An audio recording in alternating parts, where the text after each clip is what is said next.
The movie starts, and we see Jessie doing what she knows how to do best, baking. She owns Miriam's Sweet Treats, a bakery that has been in her family since 1955, and which is named after her granny. It's the bakery's 65th anniversary, and with a party planned, it's a very busy day, with Jessie whipping up some of the finger-licking goodness her bakery is known for. She has help from her 2 staff members, Howard, who helps with hanging the anniversary banner, and Beatrice, who looks pretty peeved at Jessie's insistence on doing the simplest things perfectly. She's such a perfectionist. Jessie's mom, Clara, is also present at the party. She helps out with the flower decoration, and also calms Jessie down when she starts to feel overwhelmed. The anniversary party gains so much buzz in the town. A reporter from the local station interviews Jessie while the party is in full swing. Jessie is excited as she takes the reporter on a tour of her lovely bakery. It's obvious that she is proud of it and its rich history. It's a bond she shares with her grandma, who taught her everything she knows about baking. An excited Howard cuts into her interview. He reminds Jessie to announce to the TV crew that the bakery has expanded its services, and now accepts orders to make custom wedding cakes. This is one of his innovative ideas, with the aim of improving their finances. Jessie doesn't look too happy about the bakery's latest expansion. She prides herself on running a bakery with an unchanged history for over 65 years. Apparently, she wants to continue to run the bakery the exact way her granny did, on a small scale, and ready-to-eat pastries for her customers. But the U.S. economy and Howard beg to differ. Howard is hellbent on convincing Jessie to expand the store, and it seems that the custom wedding cakes is his first win. Go Howard. The party goes really well, with positive reviews from both the crew and the party guests. By the end, there is not a single slice of cake left. Jessie persuades her workers to go home early, while she tidies up the bakery. She shares a quiet time with her mom, as they reminisce about her grandma. The next morning, Howard is excited as he informs Jessie that the big department store, Belson's, has indicated interest in stocking some of the bakery's cakes in their store. Jessie does not share in his excitement. She refuses to accept any change to the bakery's operations. This leaves Howard and Beatrice disappointed. All pleased by Howard for Jessie to reconsider her stance falls on deaf ears. She assures him that they will find another alternative to keep the bakery afloat. They are interrupted when her interview with the reporter from the party comes up on the television. Jessie and her staff are excited as they watch the report play on the TV. In the next scene, we see the beautiful Susan Cooper. She is Rhode Island royalty and a famous fashion designer currently planning her wedding. She is impressed by Jessie's interview, which she sees on TV, and decides to book her for her wedding cake. Her call to the bakery surprises Jessie. Howard and Beatrice are beside themselves with excitement about baking for the fashion designer. This means more business for them, and increased chances of a bigger clientele. Since her fiancé is away, Susan arrives at Jessie's bakery with her brother Aiden, and his 3-year-old daughter Riley in tow, for help with the cake tasting. While the little girl is enthusiastic about having some cake, Aiden is reluctant to accompany Susan. It's not like his thoughts on the cake will matter. They arrive at the bakery, and while Jessie is confident, her staff are visibly anxious and dumbstruck. During introductions, Jessie hits it off with Riley. She asks Beatrice to give the girl a tour of the kitchen, while she discusses cakes with the adults. The cake tasting goes well, Aiden enjoys the cake, and Susan hires her for her wedding on the spot. Howard, who's always ready to make some money, swoops in excitedly with the promise to draw up the contract. Jessie bonds with Riley, and when they are about to leave, she permits the girl to go with the little rolling pin she got during her kitchen tour. This earns Jessie a longing stare from Aiden. It takes Susan coughing to get their attention back. She invites Jessie to her home the next day to go over her wedding plans, for some much-needed inspiration for the cake. Jessie agrees to the idea, excited to have her first wedding cake work. Howard and Beatrice are beside themselves with excitement. Beatrice remains starstruck after meeting Susan, while Howard races off to write a press release. Beatrice notices the stares Jessie and Aiden shared. She asks Jessie about it, and also shares with her that Aiden is a single dad. But Jessie doesn't seem interested with that bit of information. She considers her job to be very important, and she wouldn't want to jeopardize it by having a fling with the client's brother. Beatrice calls her bluff and advises her to admit that she wants Aiden. While her staff takes a night off, Jessie decides to stay back and do some more cleaning. The next day, she visits Susan at her house. The sight of Susan's home, the various designs, and the wedding preparations leave Jessie in awe. At Susan's insistence, Jessie takes some of the mouth-watering snacks a waiter passes to her. With all the inspiration littered around Susan's house, Jessie doesn't waste time to come up with a design for the cake. While still at it, they are interrupted by Aiden. He is in between nannies and comes to drop off Riley at Susan's. Both Aiden and Jessie are surprised when they see each other. He thanks her for the rolling pin she gifted Riley. It seems the little girl is excited about baking, even though Aiden is not any good at it. Jessie is sorry for him and decides to give Riley some baking lessons. Aiden is hesitant at first, but just a look at Riley's pleading face makes him change his mind. They make plans to meet for the class after Aiden's work. Jessie calls it a day as she packs up her designs, ready to go home. Aiden's eyes continue to follow her retreating back while Susan observes him. He gets defensive when he notices that Suzanne's eyes are trained on him. She laughs at him as she sends him on his way off to work. Jesse returns to the bakery and is surprised to still see the bakery intact and not in ashes. Beatrice excitedly quizzes her about Suzanne's house. Howard is appalled when he learns that Jesse plans to give Riley some baking lessons without any pay. He is once again concerned about improving the bakery's finances for the future, while Jesse only wants to have fun baking. When things start to get heated up, Beatrice jumps in and puts an end to their never-ending argument. Later at night, Aiden and Riley meet Jesse alone in the bakery, whipping up some dough. Riley keenly observes as Jesse rolls the dough. In no time, she is asleep. The two adults find it funny that Riley wears out easily and falls asleep while they wait for the cookies. Aiden thanks Jessie for her time, but she waves it off. Baking has always been her love, and it doesn't feel like a job to her. Aiden compares himself to her. He always loved building things with his hands, but is stuck with a realty job, which is a more guaranteed job path for his daughter's sake. Jessie's curiosity is drawn to Riley's mom. Aiden shocks her when he shares that the woman passed away. She tries to convince Aiden to do his carpentry work in his spare time, but Aiden confesses to having his hands full with Riley, perhaps in his next world. Their time is broken when the timer beeps. Jessie hands Aiden Riley's share of the cookies and proposes to see them again for some more lessons. Her invitation leaves Aiden surprised and Jessie embarrassed. Aiden is quick to accept her invitation. It's obvious that he enjoyed his time with her. After a long time staring at each other, Aiden leaves the bakery with his daughter in his arms. They are obviously attracted to each other, but they do not act on their feelings. It's bright and shiny the next morning in the bakery, and Jessie's mood seems to be the same. Beatrice is taken aback as she observes her boss work with her mind in the clouds. From the huge smile on her face, it is obvious that she is pleased with her not-quite date with Aiden the previous night. Jessie notices Beatrice's stares and laughs it off. She assures her that nothing happened between her and Aiden. Her rule about not mixing business and pleasure still stands, and she doesn't seem to want to break it, even for the handsome single father, Beatrice's words. Their chatter ends when Howard comes bearing bad news. He informs them that they might be out of a shop in 2 weeks. The owner of their building has listed it out for sale. The building might likely be bought by developers who are only interested in building condos and not in preserving a 65-year-old quaint bakery. This news leaves Jessie in shock. She finds it difficult to accept that she is on the verge of losing a piece of her history. She appears shaken when Howard tells her the asking price for the building.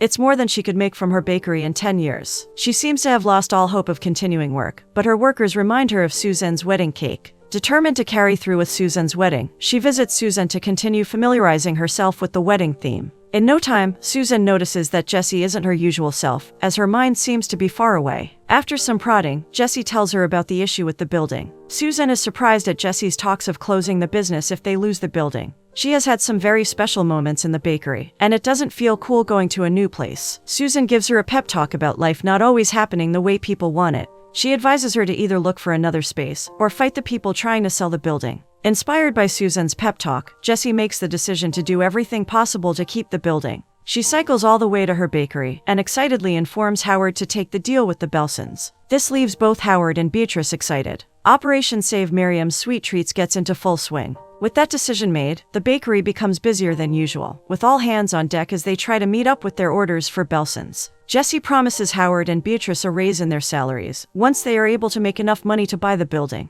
She forces Howard to take a breather when he almost suffers a breakdown. Apparently, the numbers guy is more adept at crunching figures than at mixing batter. The bakery's door jingles. Jessie goes to check it out, and she is surprised when she finds Aiden there, with Riley in his arms. He admits that they were in the neighborhood for dinner. A shy Riley hands over 2 wooden spoons she made to Jessie as a thank you gift for her lessons. Jessie is impressed with the gifts. Riley offers to show Jessie around their workshop anytime she visits them. She accepts and takes down their house address from Aiden. She watches them as the father and daughter duo leave her bakery. She turns and finds Howard and Beatrice eavesdropping, with Cheshire smiles on their faces. She waves them off and leads them back to the kitchen to conclude their work. She leaves for Aiden's home on her bicycle the next morning. She finds father and daughter hard at work in their workshop. She marvels at some of the pieces Aiden has made, but he waves off her praises. It's fun, as Aiden gives her a safety course before he shows her how he works. Later on, they proceed to his house, where he serves some sandwiches. Their conversation progresses, and Aiden convinces Jessie to tell him about her business. She informs him about the issues she is having with her building.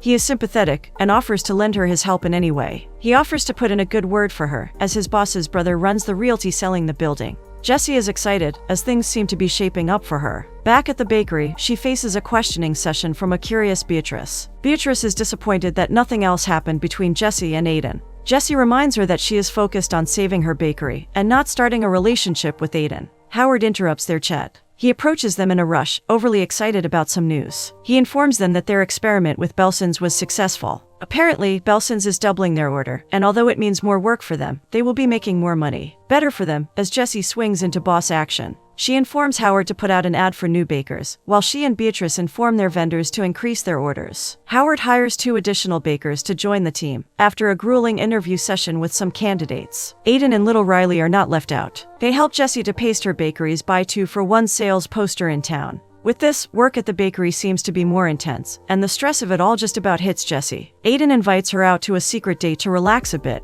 Intrigued, Jessie accepts his invitation. She cleans up quite well, as she looks resplendent in a flowery dress, ready to go out with Aiden. She walks in on Howard and Beatrice almost falling off their feet from the stress of work. Her look rouses Beatrice's suspicions, but Jessie ignores the knowing smiles on their faces. She gives them the night off, as she promises to do all the baking when she gets back from her date. Her staff look more than happy to call it a night. Aiden surprises her with a visit to the Seaside Pearl Winery, where she always wanted to visit. The sight of Aiden's vintage wine on the table leaves Jessie almost teary-eyed. She fondly watches him as he rolls out the royal treatment for her. Apparently, it's an adult-only date, as Riley is with her Aunt Suzanne for the evening. Their date goes well, and Aiden informs her that he has made some progress with his boss concerning her building. Jessie is excited as she thanks him for his help. They return to her bakery, and Aiden offers to keep her company and help her with doing the rest of the baking for her promotional sales the next day. They have a fun time together, and in no time, they end up having a flour fight in the kitchen. They bake all the cakes, and while they laugh over their evening, Aiden offers to help Jessie clean up her kitchen, but she refuses his offer. Aiden and Riley seem so happy and carefree since they started spending time with Jessie. He thanks her for making him rediscover his love for carpentry. Jessie isn't left out. She thanks him for giving her a break from the bakery. While he tries to clean off flour from her nose, they get closer and share a private moment leading to a sweet first kiss. The kiss leaves them both stunned. Aiden forces himself to say his goodbyes, while Jessie sports a smile on her face. The next day dawns bright and early. It's the promotional sales day, and the bakery seems to be brimming with customers. In no time, Jessie gets overwhelmed by the number of people flocking into her bakery. Her mother calms her down, reminding her that they will make the money for the building in no time. Beatrice notices that Jessie is in a good mood. She gets curious about it and asks her. Jessie tries to wave things off, but Beatrice is obviously smarter than she gives her credit for. She suspects Jessie's smile has something to do with Aiden. Jessie has no other option as she admits that she kissed Aiden the night before. Beatrice is beside herself with excitement as she asks for more details from Jessie. Howard interrupts them once again. He seems to have very bad timing for his interruptions. He informs them excitedly that the bank just told him that they have been approved for a loan. With all the money they have made, they have more than enough money to bid on the building. This news leaves both Jessie and Beatrice relieved. Finally, their hard work seems to be paying off. All fingers are crossed as Howard promises to put in their offer for the building the next day. Jessie appreciates both of her oldest staff for their hard work and dedication to the bakery. She hightails out of the bakery to share her good news with a certain somebody. Smart Alec Beatrice of course knows who she is talking about, and doesn't fail to tease Jessie about it.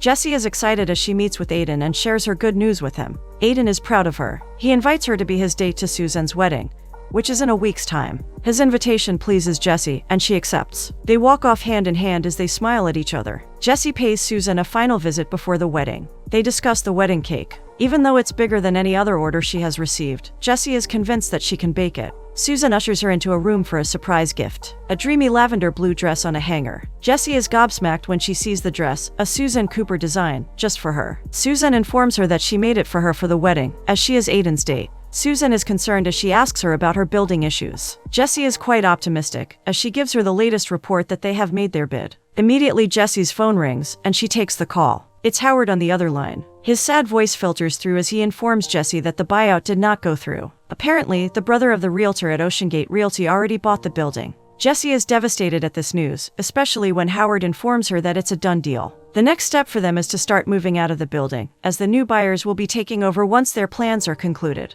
Jessie is heartbroken as she relays the news to Suzanne. Suzanne recognizes OceanGate Realty as the realty Aiden works for. When reality dawns on Jessie, she storms out of Suzanne's house and makes her way to Aiden's workshop. Aiden is surprised when an angry Jessie storms into his workshop. She accuses him of leading her on, whilst he made plans with his company to buy her building. She plays a deaf ear to his pleas, denying the allegations. Aiden seems also to be confused about it all. She ends things with him and storms off, leaving Aiden aghast. He immediately makes a call to his boss from work to straighten things out. He finds out that his boss, rather than putting in a good word for Jessie, went behind Aiden's back to purchase the building. Back at the bakery, Jessie is surrounded by Howard and Beatrice as they comfort her. Howard takes over from a seemingly confused Jessie. He advises everyone to go home and have some rest. Aiden tries to call Jessie to explain things to her, but she avoids his calls. Frustrated at the silence, he sets out to her bakery to see her. Jessie informs him of her decision not to hear anything from him. She has accepted her fate and doesn't want to continue seeing him. She tells him to leave her alone if he really loves her. With a forlorn look on his face, Aiden leaves the bakery after Jessie confirms that she really wants him to leave. Jessie isn't unaffected by her decision. She looks upset, but has to look out for herself. The loss of her grandma's bakery is a difficult pill for her to swallow. Their final week in the bakery dawns on them.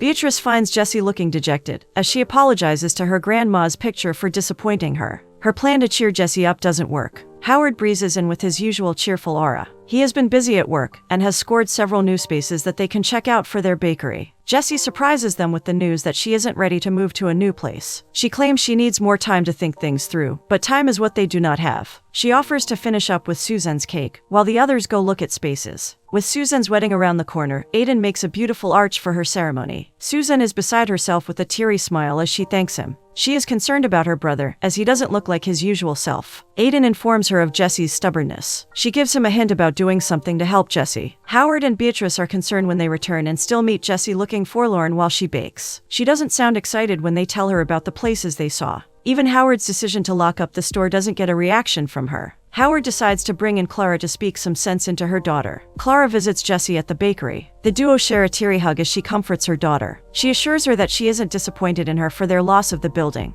After all, her granny was in love with baking, and not just the bakery. Clara advises Jessie not to get worked up about losing the bakery space. She informs her that the bakery had a different place when it was being managed by her great-granny, before her granny took over and moved it to its current location. Jessie is shocked at this news. All her life, she always believed that the location had always been the same from the beginning. Clara advises her to make the bakery her own, and not just her granny's. Armed with all this information, Jessie doesn't feel like she is letting her granny down. She regains her cheerful self. She surprises Howard and Beatrice when she offers to go check out spaces for the bakery. She even allows Beatrice to put the finishing touches to Suzanne's wedding cake, perfect or not. Suzanne is in a full bridezilla mood, with her wedding the next day. Things get worse when the wrong flowers are delivered to her. In a frenzy, she calls the bakery to speak with Jessie and blow off some steam. With Jessie out of work, Beatrice takes the call. Finding it difficult to understand Suzanne over her hysteria, Beatrice calls Jessie directly about Suzanne. Jessie shelves her space hunting and goes to be with Suzanne. She finds the ever-vibrant Suzanne sitting forlorn by the side. Jessie swings into action as she sets out to cheer her up by devising a new plan to save the wedding. She shows her the plans of some changes which she made to the wedding cake, incorporating the pink peonies which were mistakenly delivered. Suzanne brightens up at the sight of the new designs by Jessie. With everything now alright about the wedding, they delve into Jessie's issues with Aiden. Suzanne informs her that Aiden quit his job because of his boss's betrayal. Jessie is stunned when she hears this. Apparently, this is what he always wanted to tell her, but her stubbornness wouldn't let her listen to him. She leaves for her bakery to help Beatrice with the cake, since Suzanne wants an additional cake for her big day. While they are busy, Howard surprises them with the news of an available and affordable space for the bakery. They check it out on the computer, and they are excited to go for it. Jessie appreciates Howard and Beatrice for their help when she was barely functioning. She offers to make them partners in the bakery. They are both stunned at the good news as they excitedly accept her offer. With that out of the way, she decides to make an apology to Aiden. She finds him at his workshop, hard at work. She apologizes to him about not listening to him. She notices Aiden's latest work and is filled with emotions when he informs her that he is making it for her new bakery. With a wide smile on her face, she hugs Aiden tightly, and they share a private moment. The next scene shows Jessie walking hand in hand with Aiden and cute little Riley to Suzanne's wedding. The wedding march begins, with Riley as a flower girl. Suzanne cuts a stunning figure as Aiden walks her to the aisle. Jessie is all smiles as she watches from her seat. The wedding is eventful, with smiles on everyone's faces. When it's time for cake, Suzanne presents Riley with her favorite chocolate cake. The crowd coo as they watch the little girl take her first bite from the delicious cake. Word gets round about the stunning arch Aiden made for Suzanne's wedding. By the end of the wedding, it is obvious that he has his work cut out for him already for the next few months. While the duo share a dance on the dance floor, Jessie informs Aiden that there's a space for his workshop beside her new bakery site. Aiden considers it a great idea to work side by side with his girlfriend. Jessie is ecstatic as they declare their love for each other. They shut themselves in their own world as they share a passionate kiss on the dance floor.